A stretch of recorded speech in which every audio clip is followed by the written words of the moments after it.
ॐ नमो भगवते वासुदेवाय धन्वन्तरये नमः।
Hey, what nonsense!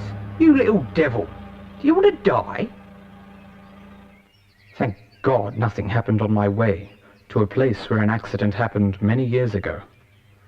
A fire accident, and the establishment came to a halt. It was the Ravi Varma lithographic press. Here it stands, name board even removed. Ravi Varma lithographic press in Lonavala, a hill station, which is shifted from Mumbai, where it started functioning in 1886. It is from this press that gods and goddesses with human faces started their journey into the prayer rooms of common people of India. The press started by Raja Ravi Varma wasn't the first in India, however. Earlier printing was done in Kolkata, but it was mostly for the use of printing books, and the technical and artistic mastery showed by Ravi Varma was unmatched. This press could provide prints throughout the nation, with about 40,000 lithographic stones. Ravi Varma started this press with the capital of 80,000 rupees, the remuneration he got from his Baroda commission of mythological paintings. When this amount was inadequate, he made a Mumbai-based businessman as his partner. Since Ravi Varma lacked a good business acumen, the press at last went into the hands of Schleicher, the German technician at the Ravi Varma press. Prayer rooms of many homes in India contain at least one print of Ravi Varma's gods and goddesses.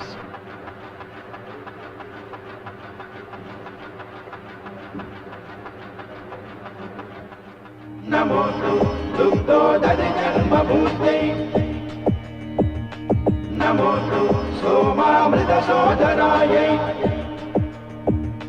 Namo Narayana Vallabhane. Thousands of these lithostones, which were the main asset of the press, are now destroyed or taken away to some unknown destination. History hijacked.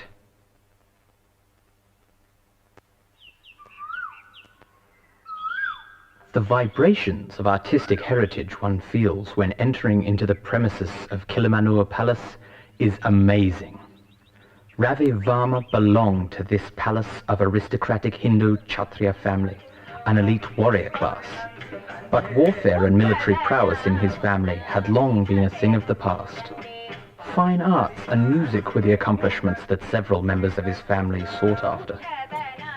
Sanskrit scholars, poets, and musicians were to be found amongst his close relations.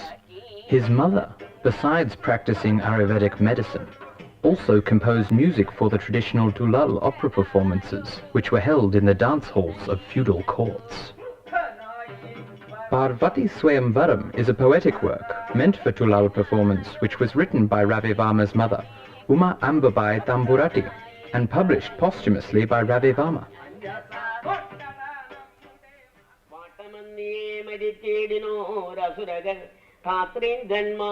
The members of the family usually engage themselves in recitals of epics like the Bhagavata and the Ramayana during their leisure time. Kathakali and Kudiyattam troops were maintained in the palace, and the strains of its music and drumbeats complemented the classical ragas as they regularly echoed within the premises.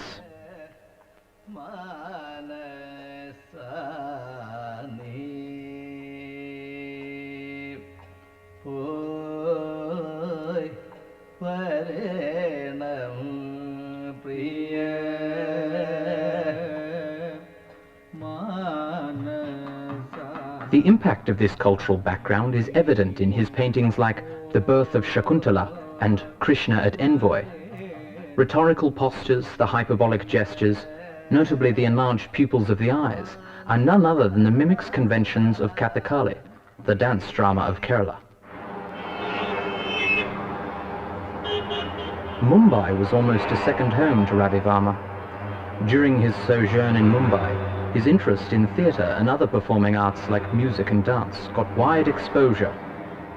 And these art forms had great influence on him, especially the Parsi theatre. A lot of sketches were drawn by him in this time. He used to paint these figures in a later period, no matter where he was stationed. It is during one of his short stays in Mumbai he happened to see the drama Shakuntal by Anna Sahib Kirloskar, a Parsi theatre production. This obviously had an influence on Ravi Varma's later canvases on Shakuntala. Mumbai life of Ravi Varma is sketched in his brother Raja Varma's diary, and it has a lot to speak. It reveals Varma's use of models and the difficulty involved in it. Many sketches were found for the painting At the Bath, which Ravi Varma did in 1902. This painting, a masterpiece now housed in Kaudiya Palace, Thiruvananthapuram, is modelled on a Mohammedan prostitute. Anjana Malpekar was a dancer and a musician from Mumbai who posed as a model for several of Ravi Varma's paintings. For the paintings of Mohini, Lakshmi, Saraswati, and Ganga, Anjana was evidently the model. The artist's daughter Mahaprabha Tamburati and her son Martanda Varma became models for the painting Here Comes Papa. The identity of the model for the painting Malabar Beauty is unknown, but the existence of a model for this painting is revealed through this photograph. And she is Rajibai, Varma's model featured in Lady with a Fan, executed by Frank Brooks, who was commissioned by Ravi Varma to teach Raja Varma. Dewan T. Madhava Rao, who was instrumental in many ways in making Ravi Varma a cult figure.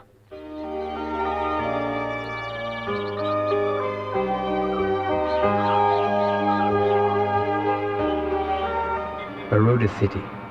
The importance of this city in Ravi Varma's life is immense.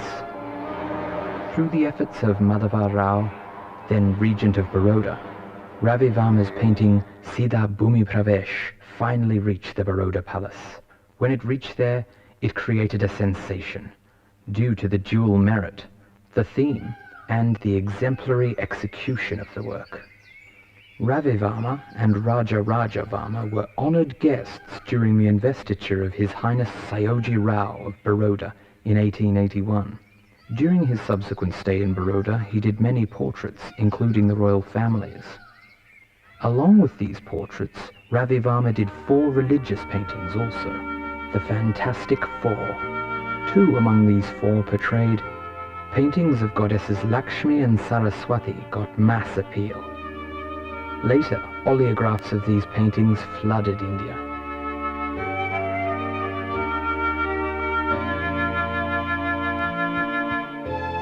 The Maharaja of Baroda, who was in high praise for Ravi Varma, made even a studio for the artist in Baroda, that also in the palace grounds itself. The studio was a highly accomplished one.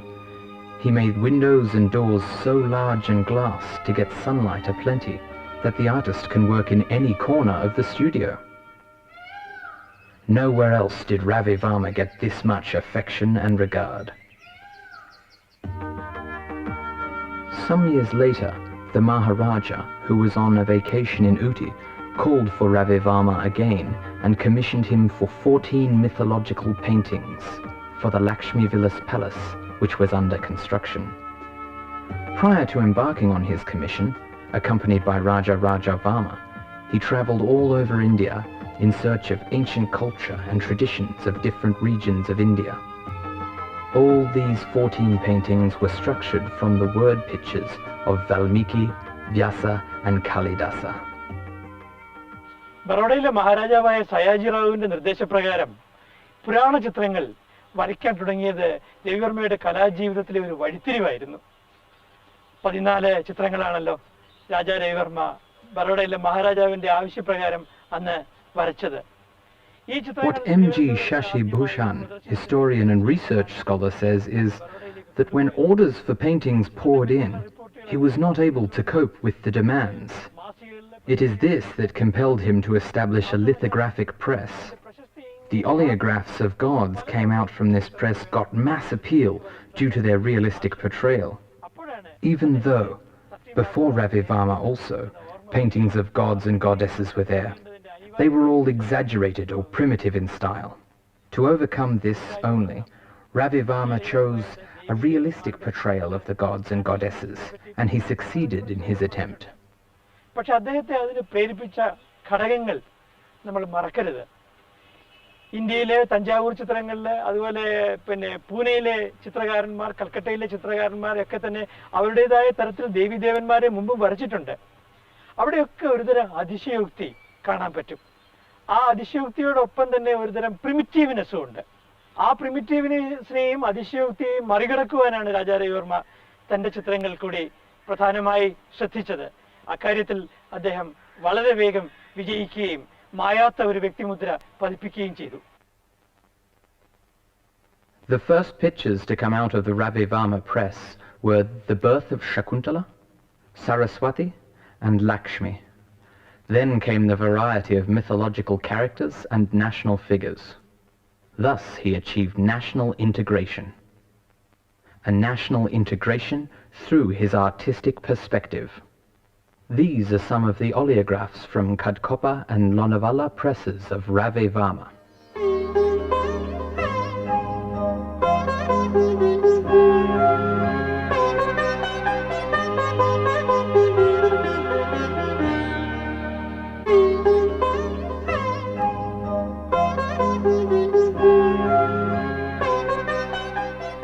Raja Varma's diary is the most reliable document about the artist's life and career.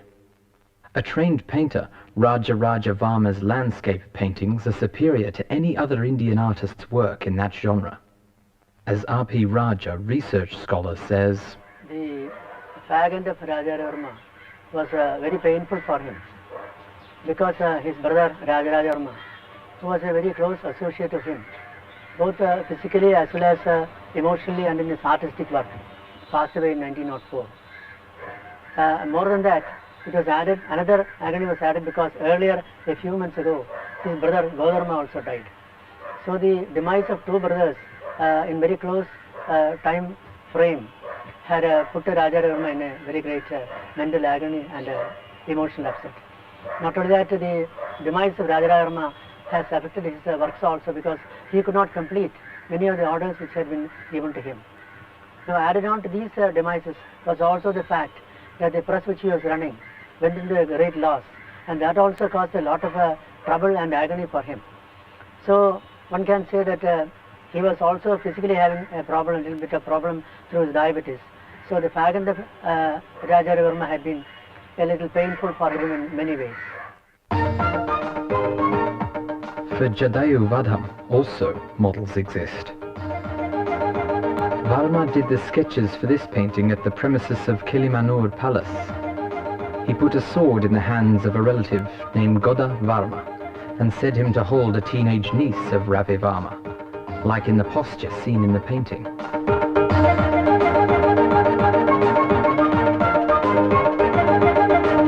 See the brilliance of the work. What a powerful stroke!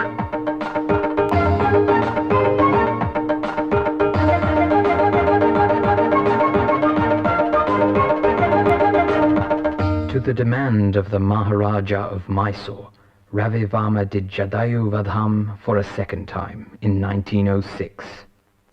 The vacuum created by the absence of Raja Varma and his physical fatigue were all visible in this remake.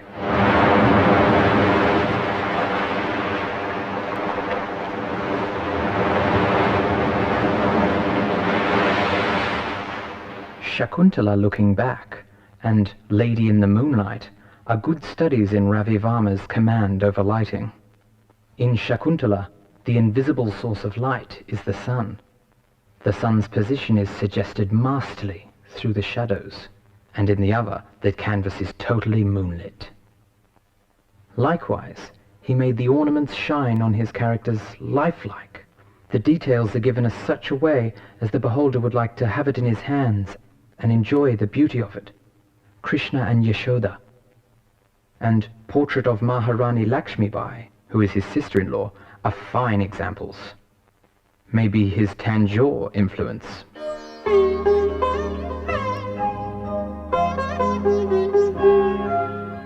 In the case of costume, though he painted women of many communities and classes, Ravi Varma had a special fondness for depicting the sari-clad women of Bombay, where he lived for many years. He found the sari, though not worn in Kerala, with its striking colours and graceful folds especially appealing.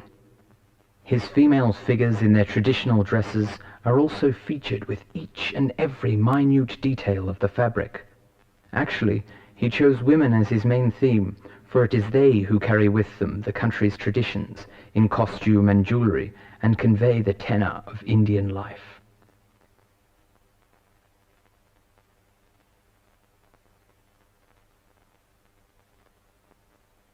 His technical genius manifests in his bigger canvases, with the number of characters and their most effective placement. One among these, Draupadi and the court of Virata, is an example to this point, and boasts no less than 20 figures. But they are accommodated without any compromise on light and space between each of them. Every detail and emotion on each face is depicted with utmost care. Rugmangada and Mohini, and the court of Indrajit, and Galaxy of Musicians are some other examples. Another brilliance, a three-dimensional one, the man on horseback.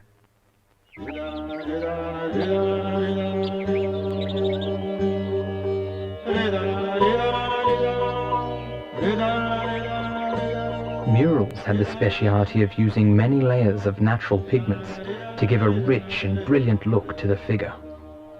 Ravi Varma also used to texture his canvases prior to paint on them. This texturing rendered his paintings an extraordinary richness and visual effect, like in these paintings.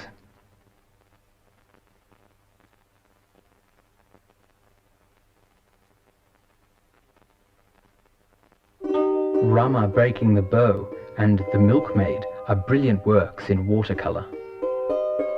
Princess Ashwati Tirunal on Varma. In the 1880s, I saw great Indian happenings, cultural happenings, reawakenings on the young shores of America. Raja Ravi Varma, the acclaimed painter, sent across 10 of his famous paintings, canvases, which enthralled and enticed and then captured the American mind. It had almost a great impact, almost an impact which is almost as forceful as many of the other Indian happenings. Swami Vivekananda's speech and all that has already been dealt with. I do not want to say anything more about that. But it was definitely a time for India's flowering in the foreign countries. Ravi Varma was awarded with 2 gold medals in the Chicago World Columbian Exposition in 1893. The title of this consignment was The Life of the Native People, and it consisted of pictures of women in traditional attire symbolizing the different regions of India. Some of the 10 masterpieces.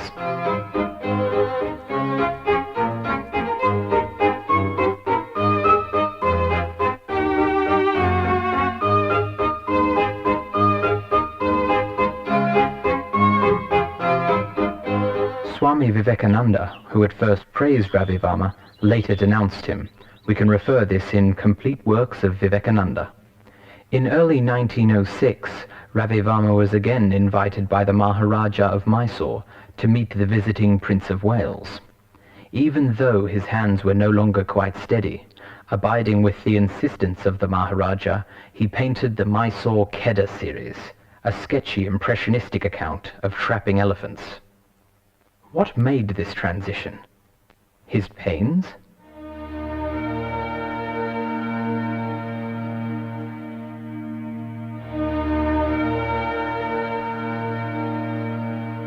He took his precious brush again to paint Kadambari, but the brush dropped forever from his unsteady hands.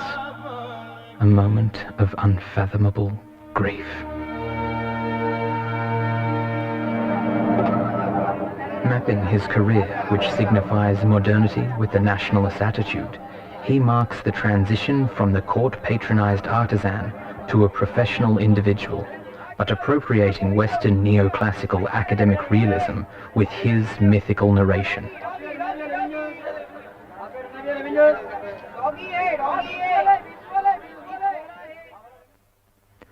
Surprising it may be, Ravi Varma's influence was mirrored in the Indian cinema also.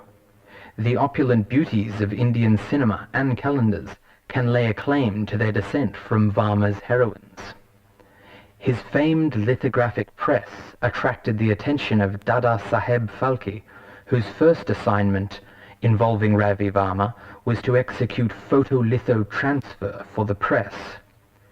This acquaintance eventually led Phalke, who was highly impressed and influenced by Ravi Varma paintings, to make a film which is totally Indian.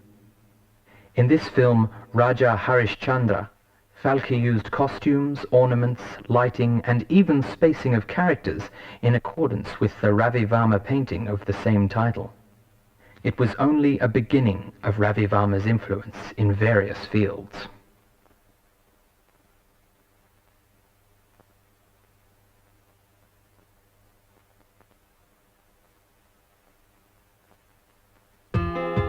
Soon, the best-loved visuals in India, the Ravi Varma images, were used to maximum commercial advantage worldwide.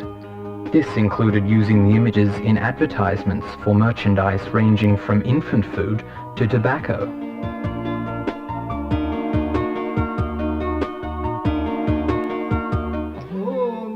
A change in coiffure of Mohiniyattam was introduced during the 1960s, which was said to be inspired by Ravi Varma's paintings of Kerala women. Redesigning of costumes of Parashurama in Kathakali also is the influence of Varma paintings.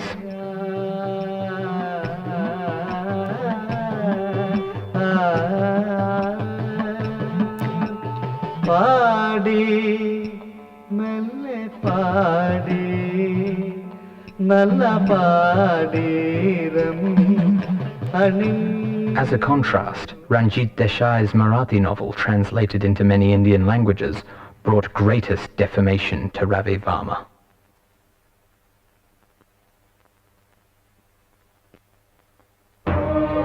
Sita, Damayanti, and Sairandri, all given form here, in this studio of Kilimanur Palace, now in perfect silence. Somewhere here, Ravi Varma merged into eternity. Where? Nobody knows. Dilapidated studio in Baroda laments. Where is Sayoji Rao?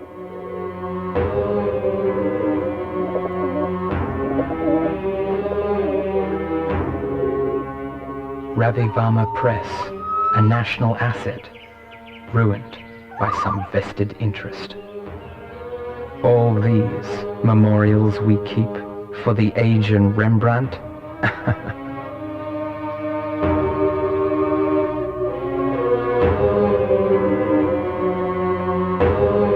Ravi Varma's aristocratic lineage, his modern outlook, his acquaintance with Travancore court, especially with Maharaja Ayalyam Thirunal, the book by Edward Moore, The Hindu Pantheon, which he got as a gift from Ayalyam Thirunal, his good relationship with the top brass of the colonial government in India, and his connections with the Parsi community of Mumbai. All these helped him enter into history.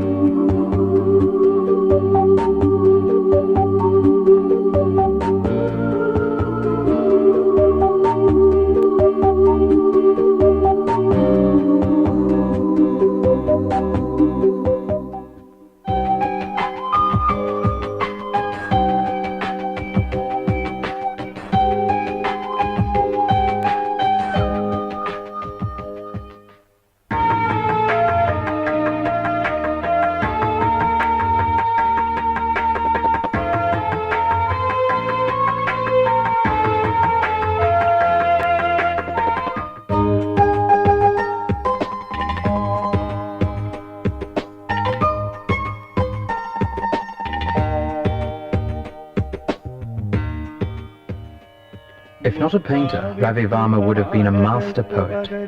He could compose verses superbly in both Malayalam and Sanskrit. His Ragamalika and Manasayatra are clear evidences. Let us hear the lines rendered in praise of Sri Kirata Parvati, asking her to tell him whether he is correct in depicting her in his painting.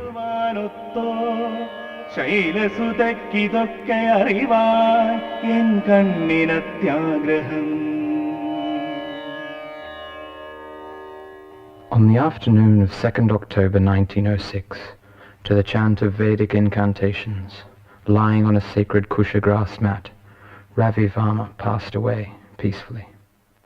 Homages to the great man poured in from all over the globe. The press, national and even Reuters, carried the news with great grief. The end of an era.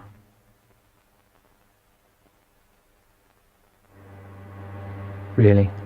He was a prince amongst painters and a painter amongst princes, no? What to doubt? The first Indian painter to become well known. You know, before him painters were largely anonymous. When he died, Tamil poet Subramanya Bharati wrote a poem. A beautiful poem.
விட்டார்